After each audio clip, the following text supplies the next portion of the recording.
बिस्मिल्लाहिर्रहमानिर्रहीम। इस वीडियो में हम तकरीबन 60 क्वेश्चन जो है मैथ 304 के ग्रैंड क्यूज़ के अभी भी मैंने 2 स्टूडेंट्स को करवाए हैं और मैंने सोचा कि वीडियो बनाऊं ताकि आप लोगों की भी हेल्प हो जाए।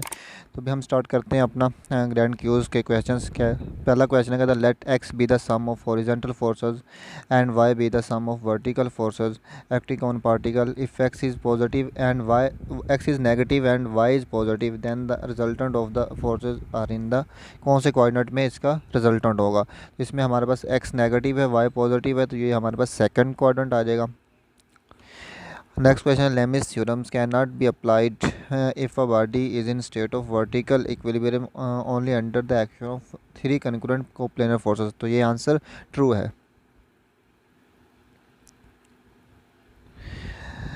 A particle is moving in two-dimensional plane with speed 5 meter per second which of the following is not the possible velocity of the particle. अभी वो कह रहा है कि इसमें से कौन सी पॉसिबल वेलोसिटी है जो कि इसकी नहीं होगी। अभी 3i+4j जो है इसका अगर हम लेते हैं तो 9+16 25 और उसका √5 आ जाएगा। पहले वाला ऑप्शन भी ठीक है। नीचे 5 है, इसका भी अगर हम अंडर रूट लेकर दोबारा तो 5 ही रह जाएगा न्यूट्रन। और उसके बाद थर्ड ऑप्शन भी 5 है और फोर्थ ऑप्शन जो है ये वाला इसका जो करेक्ट ऑप्शन है ये फोर्थ ऑप्शन है इसका। A body of mass 20 kg is placed on an inclined plane which is laying at an angle of 60 degree to the horizontal. Then the normal component of force acting on the body is. तो ये जो normal component होगा वो 10 होगा, क्योंकि normal component में होगा हमारे पास ये जो बॉडी का मास है और कॉस थीटा आएगा। कॉस 61/2 होता है, तो 20 को अगर 2 पे डिवाइड करेंगे तो ये 10 आ जाएगा हमारे पास। If two concurrent forces are represented by OA and OB, then their resultant is given by, इसका सेकंड वाला ऑप्शन है OC। Let x be the sum of horizontal forces and y be the sum of vertical forces acting on a particle. Magnitude of the resultant force हमारे पास ये वाला option आ जाएगा। ये formula simple दिया हुआ था। Which using length theorem which of the forming can be angle between any two forces.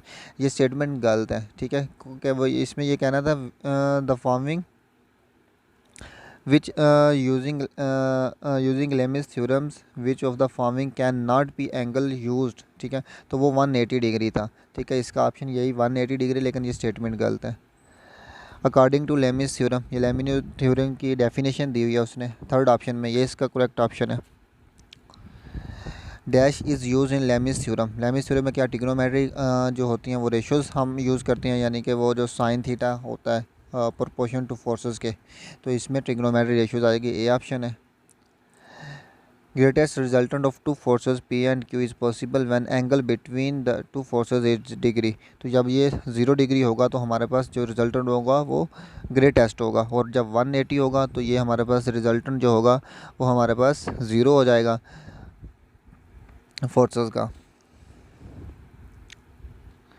If the resultant forces acting on the particle, ठीक है, then what additional science must be applied to make the particle in equilibrium. तो एक force लग रही है, उसने उसके coordinate बताए हुए हैं, तो जो बिल्कुल इसके ऑपोजिट क्या होगी, जिसमें दोनों के साइन, यानी कि यहाँ पर दोनों पॉजिटिव हैं तो उसमें दोनों नेगेटिव होने चाहिए, तो दोनों नेगेटिव हमारे पास सी ऑप्शन में है। If a body is moving at 2 metre per second के, then 2 metre per second is the dash of the body, ये वेलोसिटी है हमारे पास। If the body is in horizontal equilibrium under the action of coplanar forces, then the resultant of the forces acts in the direction of, ये भी हमारे पास horizontal axis पे ही होगा, B option है इसका। Let x be the sum of horizontal forces and y be the sum of vertical forces acting on body. x उसने 0 Newton दिया हुआ है और y उसने 30 न्यूटन दिया हुआ है। एंगल हमने मालूम करना है, तो एंगल हमारे पास जो होता है y tan inverse y over x आएगा, तो y 3 है तो x 0 है, तो किसी भी डिनोमिनेटर में 0 आ जाए तो वो हमारे पास इन्फिनिटी होती है, तो tan जब इन्फिनिटी होता है वो 90 डिग्री पे होता है, तो हमारे पास ये जो एंगल है वो 90 डिग्री बी वाला आ जाएगा। Speed is the magnitude of, velocity का जो मैग्नीट्यूड होती है उसको हम स्पीड कहते हैं। अगर स्पीड के साथ डायरेक्शन आ जाए तो फिर हम ये हमारे पास वेलोसिटी बन जाती है, तो इसका सी वाला ऑप्शन है। Let X be the sum of horizontal forces and Y be the sum of vertical forces. On a particle then magnitude of resultant force acting on the particle Y is equal to zero is given by. तो ये हमारे पास resultants only X axis के along आ जाएगा, क्योंकि Y axis हमारे पास zero हो गया, तो ये हमारे पास ए ऑप्शन आ जाएगा।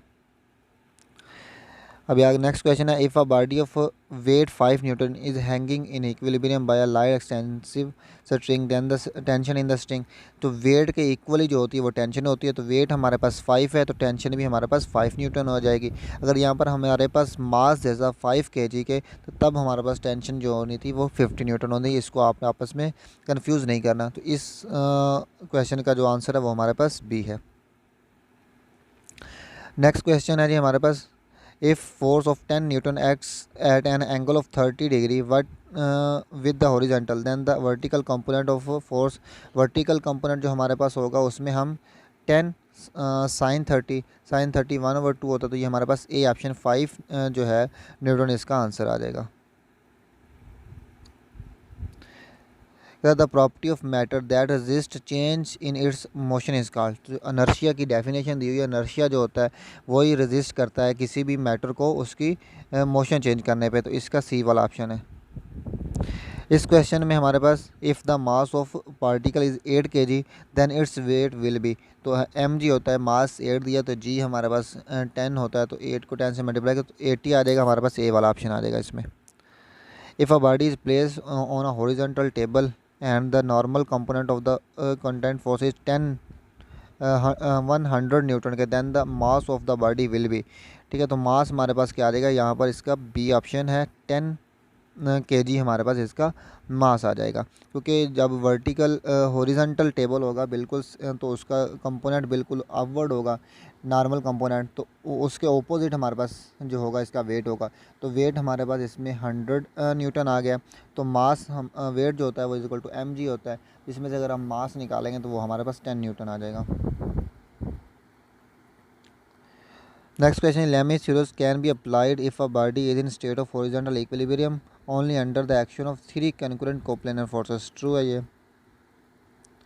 If a body is held in equilibrium bye 2 parallel science parallel strings, tension in each string 20 Newton, what is the mass of the body. तो मास हमारे पास 5 kg आ जाएगा, क्योंकि स्ट्रिंग्स पैरेलल हैं तो उन पे टेंशन हमारे पास 50 न्यूटन की। इसका मतलब जो वेट है बॉडी का वो 50 न्यूटन है, तो जब वेट 50 न्यूटन तो मास हमारे पास 5 kg आ जाएगा।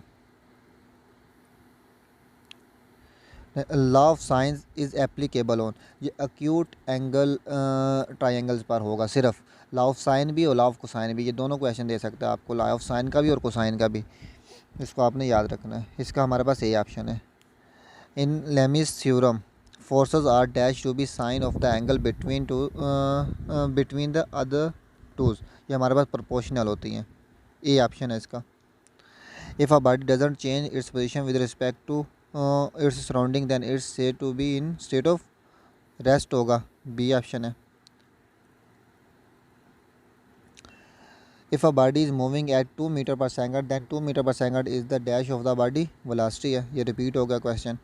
The branch of science which deal with the behaviour of physical bodies when subjected to forces और डिस्प्लेसमेंट इज कॉल्ड, ये मैकेनिक्स है हमारे पास, ए ऑप्शन।